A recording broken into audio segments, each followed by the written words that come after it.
You, John Fitzgerald Kennedy, do solemnly swear. I, John Fitzgerald Kennedy, do solemnly swear. That you will faithfully execute the office of President of the United States. That I will faithfully execute the office of President of the United States. And will, to the best of your ability.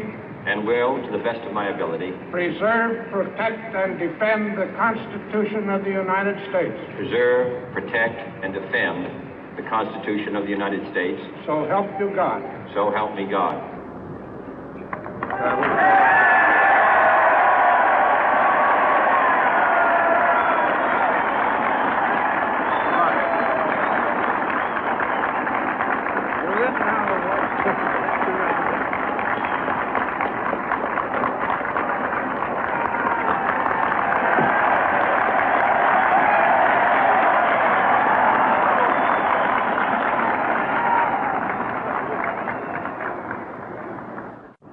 Vice President Johnson, Mr. Speaker, Mr. Chief Justice, President Eisenhower, Vice President Nixon, President Truman, Reverend clergy, fellow citizens.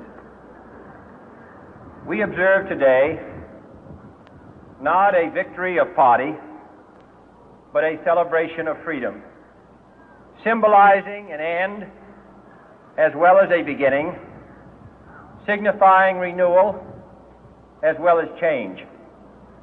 For I have sworn before you and Almighty God the same solemn oath our forebears prescribed nearly a century and 3/4 ago.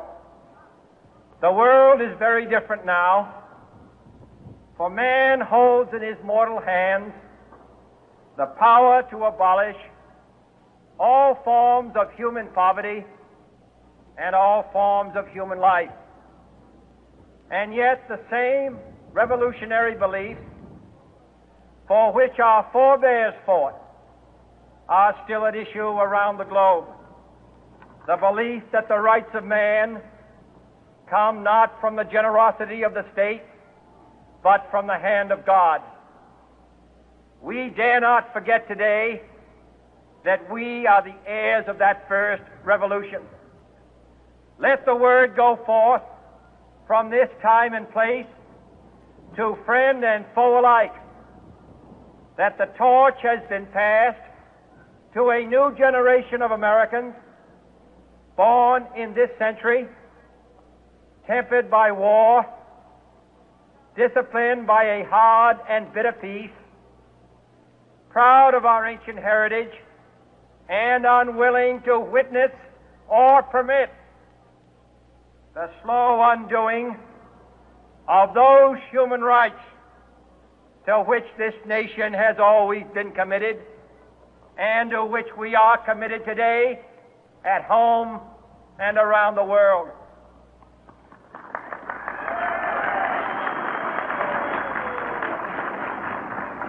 Let every nation know, whether it wishes us well or ill, that we shall pay any price, bear any burden, meet any hardship, support any friend, oppose any foe to assure the survival and the success of liberty.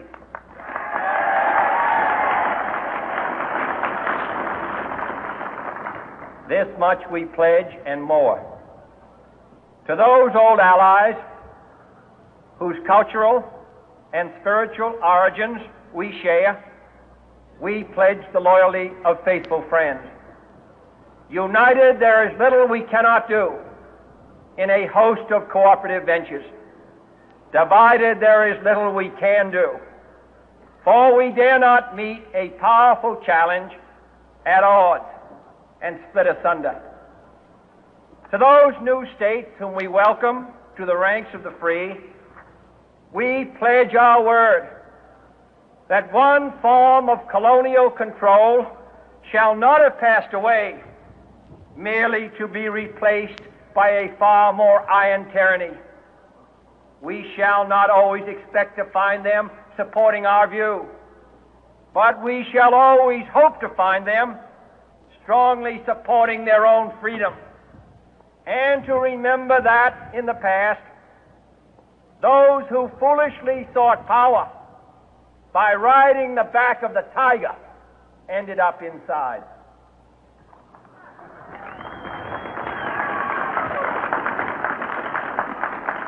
To those people in the huts and villages of half the globe struggling to break the bonds of mass misery, we pledge our best efforts to help them help themselves for whatever period is required, not because the communists may be doing it, not because we seek their votes, but because it is right.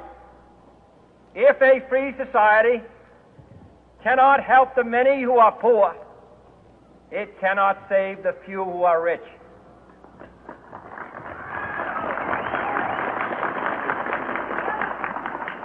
To our sister republics south of our border, we offer a special pledge to convert our good words into good deeds, in a new alliance for progress, to assist free men and free governments in casting off the chains of poverty.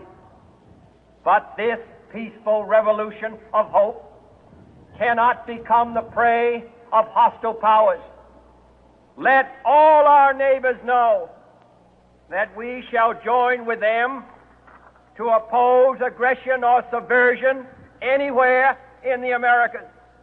And let every other power know that this hemisphere intends to remain the master of its own house.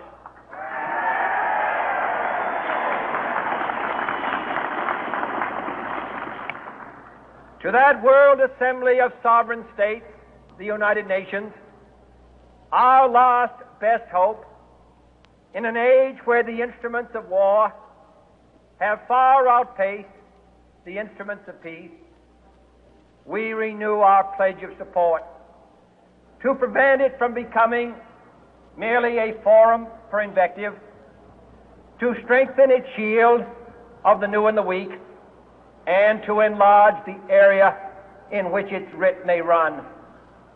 Finally, to those nations who would make themselves our adversary, we offer not a pledge, but a request that both sides begin anew the quest for peace.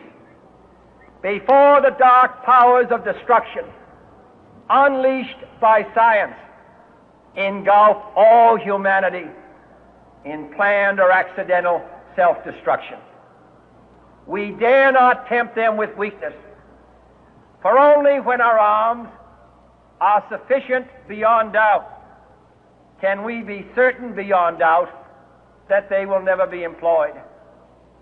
But neither can two great and powerful groups of nations take comfort from our present course, both sides overburdened by the cost of modern weapons, both rightly alarmed by the steady spread of the deadly atom, yet both racing to alter that uncertain balance of terror that stays the hand of mankind's final war.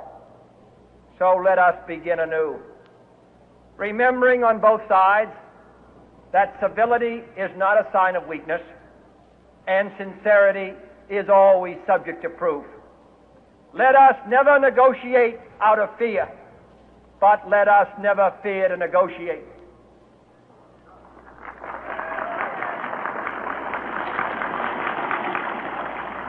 Let both sides explore what problems unite us, instead of belaboring those problems which divide us. Let both sides, for the first time, formulate serious and precise proposals for the inspection and control of arms, and bring the absolute power to destroy other nations under the absolute control of all nations.